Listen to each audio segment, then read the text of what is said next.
আজকে এই পরোটাটা কি করে বানালাম জানতে হলে তোমাদের পুরো ভিডিও দেখতে হবে।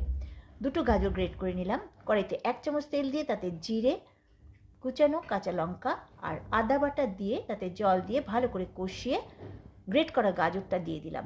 পরিমাণ মতো নুন দিয়ে ঢাকা দিয়ে দিয়ে সেদ্ধ করে নিচ্ছি।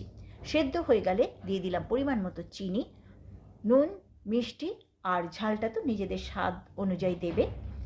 এবারে নেড়ে নেড়ে আমি একদম গাজরটাকে মিশিয়ে দিচ্ছি। দেখো আজ এদিকে ড্রাইও করে নিচ্ছি, ফ্লেমটাকে হাই লো করে করছি। দিয়ে দিলাম ঘরে তৈরি ভাজা মশলা, দারুণ একটা সুগন্ধ বেরিয়েছে। এবারে পুরটা রেডি হয়ে গেল। এটা দিয়ে কিন্তু স্যান্ডউইচ খেতেও দারুণ লাগে। আটা মেখেছি শুধু নুন দিয়ে, কোনো ময়ান দিইনি। একটা বড় করে লেচি দিয়ে বড় করে রুটি বানিয়ে নিলাম, আর একটা রুটি থেকেই আমি দুটো পরোটা বানাবো।